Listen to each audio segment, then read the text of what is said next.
नमस्ते। तो गाइस, एक और एग्ज़ाम हुआ है उत्तराखंड के अंदर। जूनियर असिस्टेंट का एग्ज़ाम हुआ है कल 5 मार्च में, और वापस से एक और गलती उत्तराखंड पब्लिक सर्विस कमीशन के द्वारा सामने आई है।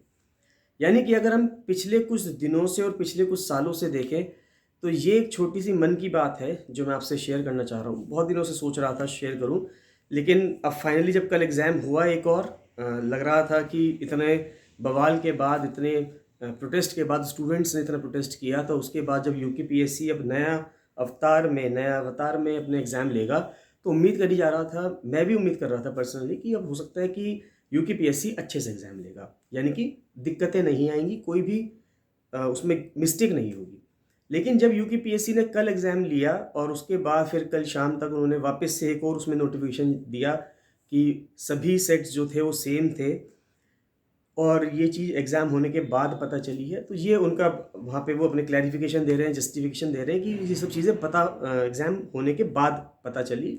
लेकिन मेरा कहना यहाँ पे ये है कि कमीशन को तो उसका मतलब इससे पहले ही पता था, क्योंकि पेपर तो वहीं से बन के आया है।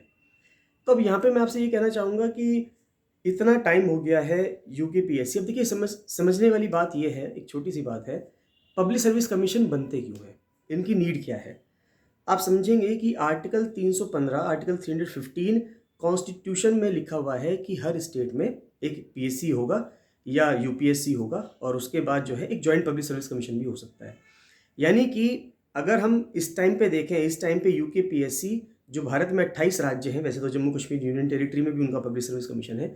अगर मैं सिर्फ स्टेट्स की बात करूं, तो 28 राज्यों के अंदर पब्लिक सर्विस कमीशन है, सब में अलग-अलग है, सब अपने-अपने अलग-अलग तरीके से इंडिपेंडेंटली काम कर रहे हैं। इनमें जो जिनका चेयरमैन है वो सीनियर आईएएस ऑफिसर्स होते हैं, तो वो लगे हुए हैं। कई सारी जो पूरा नीचे का स्टाफ है वो लगा हुआ है। उसके बाद कई सारी फैकल्टीज़ लगी हुई हैं जो पेपर सेट कर रही हैं। यानी कि इतने बड़े, इतने समृद्ध लोग, इतने बुद्धिमान लोग, क्योंकि जो आईएएस होगा वो यूपीएससी क्लियर करके आए हैं। उम्मीद करते हैं कि जो चेयरमैन होंगे वो यूपीएससी क्लियर करके आए हैं।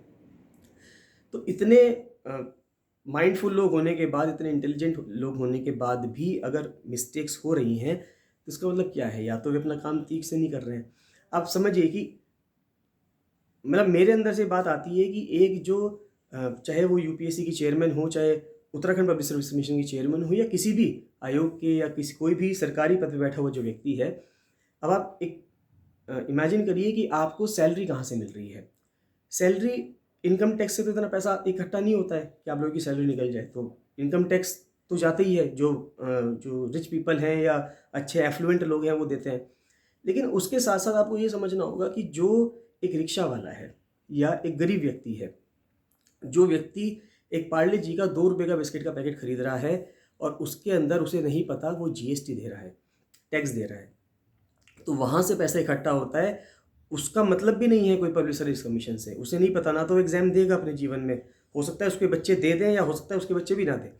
यानी कि उसको मतलब ही नहीं है, लेकिन वो जाने-अनजाने में टैक्स दे रहा है सिर्फ़ इस वजह से कि हो सकता है कि जो बड़े पद पे बैठे हुए लोग हैं, वो उसकी कंट्री का फ़ायदा करेंगे, उसके एरिया का डेवलप करेंगे। लेकिन ऐसा कैसा डेवलपमेंट होगा? कि ये मेरे समझ में नहीं आ रहा है कि पब्लिक सर्विस कमीशन का काम सिर्फ़ और सिर्फ़ एग्ज़ाम लेना है। आपको एक काम है, मतलब पब्लिक सर्विस कमीशन का एग्ज़ाम का काम सिर्फ़ एक ही है कि एग्ज़ाम लेना। अब वो एक ही काम ठीक से नहीं कर रहे हैं कि एग्ज़ाम पेपर आपसे ठीक से नहीं बन रहा है। 100 क्वेश्चन का पेपर आप ठीक नहीं बना रहे। 150 क्वेश्चन का पेपर ठीक नहीं बना रहे। लोअर पीसीएस में 12 क्वेश्चन गलत थे, 12 नंबर सबको एक्स्ट्रा दिए। मतलब ऐसा कैसे हो सकता है कि एक कमीशन पे जिसमें इतनी वर्कफ़ोर्स है, यूपीएससी लेवल के आदमी वहाँ बैठे हैं, और वो 12 क्वेश्चन गलत कर रहे हैं। यूपीएससी में तो एक भी सवाल गलत नहीं होता। अगर एक 2020 में एक सवाल भी गलत हुआ था, ऐसा नहीं है कि यूपीएससी भी गलती नहीं करता है, यूपीएससी भी गलती करता है। 2020 में भी एक सवाल यूपीएससी ने गलत दिया था। इंग्लिश में कुछ और दे दिया था, हिंदी में वही सेम क्वेश्चन कुछ और दे दिया था। तो बात ये आती है कि ऐसा क्यों हो रहा है कि अगर आप देखेंगे कि एक जो यूपीएससी के या उत्तराखंड पीसीएस की अगर मैं बात करूँ, तो उत्तराखंड पीसीएस के जो चेयरमैन हैं, अगर वो जो चेयरमैन है, आप समझें कि अगर 28 राज्यों में 28 पब्लिक सर्विस कमीशन है, तो आप 140 करोड़ लोगों में से सिर्फ 28 में आते हैं। यानी समझ रहे हैं? यानी आप भारत की अगर हम डेमोग्राफी से देखें, तो उससे आप कंपेयर कर सकते हैं। 140 करोड़ लोगों में से मात्र 28 में आना, यानी कि, और आपकी कितनी बड़ी पोस्ट है, मतलब कितनी बड़ा एक पद हो गया है। एक तो कॉन्स्टिट्यूशन में लिखा हुआ है आर्टिकल 315 में, यानी कि आप कॉन्स्टिट्यूशन में जो चुनिंदा पद हैं उनमें से आप एक हैं। उसके बाद 140 करोड़ लोगों में से आप 28 में आते हैं। उत्तराखंड की बात करें 2011 सेंसस के हिसाब से 1 करोड़ से ऊपर पॉपुलेशन है। 1 करोड़ में से आप एक हैं। तो आप समझ सकते हैं कि 1 करोड़ में से एक होना और फिर 140 में से 28 में आना, यानी कि आप समझिए कि आपके ऊपर कितनी बड़ी रिस्पॉन्सिबिलिटी है, कितने लोग आपको देख रहे हैं। 1 करोड़ लोगों की अगर हम मान के चलें सबकी आँखें, 1 करोड़ लोगों की 2 करोड़ आँखें आपको देखती हैं, आपके हर एक्शन को देखती हैं। तो वो 2 करोड़ आँखें जो आपको देख रही हैं, आप समझिए कि उन आँखों से आप, क्योंकि आप एक प्राइवेट प्रॉपर्टी नहीं है, आप एक पब्लिक फिगर हैं। क्योंकि अब आप चेयरमैन हैं पब्लिक सर्विस कमीशन के, जो किसी भी राज्य की इतने सारे जो स्टूडेंट्स हैं, इतने सारे जो यूथ हैं, युवा हैं, उनकी आगे भविष्य आप बनाते हैं एग्ज़ाम अच्छे से करवा के। उसमें उसमें आप अच्छे से मान के चलते हैं कि पेपर करवाएंगे। कल मैं देख रहा था कि सेंटर्स पे पुलिस फोर्स लगी हुई है, तो ये बड़ी, मुझे देख के बड़ा मतलब दुख सा हुआ कि एक सिविल पेपर करवाने में, सिविलियन स्टूडेंट्स का, एक बच्चों का पेपर करवाने में, 22, 23, 24 साल के बच्चे हैं, कैंडिडेट्स हैं, उनका पेपर करवाने में पुलिस फोर्स लगानी पड़ रही है। बच्चे थोड़ी कुछ गलत कर रहे हैं, वहाँ पुलिस फोर्स, ठीक है आप लगा रहे हैं, अच्छी बात है, होनी चाहिए, उसमें कोई बुरी बात नहीं है, लेकिन वहाँ पुलिस फोर्स लगा के क्या फ़ायदा है? क्योंकि गलत या गलती जो हो रही है वो तो कमीशन की तरफ से हो रही है। कमीशन में तो जो बैठे लोग हैं, मान लेते हैं, क्योंकि मान लेते हैं हम ये मान के चलें कि लोग करप्शन कर रहे हैं, पेपर आउट करवा रहे हैं, लेकिन पेपर आउट कर कौन रहा है भाई? बच्चा तो सिर्फ, जो पेपर आउट करवा रहे हैं लोग, वो तो सिर्फ पैसे दे रहे हैं। तो आपको लालच में नहीं फंसना है ना, जो भी लोग हैं, आप लालच में मत फंसिए। पेपर आउट ही नहीं होगा। मैं या कोई भी पर्सन 15 लाख रुपए दे दे, 20 लाख दे दे, 50 लाख दे दे, 1 करोड़ दे दे, आप अपना ईमान स्ट्रांग रखिए, उसमें क्या प्रॉब्लम है? आपको सैलरी तो अच्छी खासी मिलती ही होगी। उम्मीद करते हैं कि जब 28 लोगों में आ रहे हैं, काफ़ी अच्छा स्टाफ है, कंट्रोल ऑफ एग्जामिनेशंस होते हैं, कई सारे स्टाफ होते हैं नीचे, और ARO होते हैं, RO होते हैं, बहुत सारे जो वर्किंग स्टाफ है, कि आपको सबको सैलरी वगैरह तो सब अच्छी मिलती है गवर्नमेंट की तरफ से, जॉब सिक्योरिटी भी है, और अच्छी गाड़ियाँ वाड़ियाँ भी सब उत्तराखंड सरकार लिखी हुई मिलती हैं। तो क्या प्रॉब्लम है? मतलब मेरे ये समझ में नहीं आ रहा है कि ऐसा हो क्यों रहा है कि कल पुलिस फोर्स में वहाँ पे देख रहा था, तो वहाँ पे ज़रूरत थोड़ी है उनकी। आप अपना ईमान स्ट्रांग रखिए, एक भी पेपर आउट नहीं होगा, क्या दिक्कत है? अगर आपका ईमान स्ट्रांग रहेगा कि भाई चाहे आपको कोई 1 करोड़ रुपए ब्राइब करे, चाहे कोई 2 करोड़ रुपए दे, आप ये भाई मैं नहीं करूँगा, मुझे तो जो मिल रहा है मैं उसमें खुश हूँ, तो ये कोई दिक्कत ही नहीं होगी, सब ठीक रहेगा। तो लेकिन वहाँ पे आप वो लगा रहे हैं, वीडियोग्राफी करवा रहे हैं, कल हुई है, अच्छी चीज़ है, होनी चाहिए, इसमें कोई बुराई नहीं है, लेकिन एट द कॉस्ट ऑफ, ऐसे नहीं कि गलती आपकी तरफ से हो रही है और भुगतान किसी और को करना पड़ रहा हो। क्योंकि कमीशन की तरफ से गलती है ना, पेपर तो अंदर से आउट होते होंगे। मैं तो ये मानता हूँ, मान लेते हैं जहाँ पे प्रिंटिंग प्रेस है, शायद बीच में ये भी आ रहा था कि भाई जहाँ से प्रिंट हो रहा है पेपर, वहाँ से आउट हुआ है।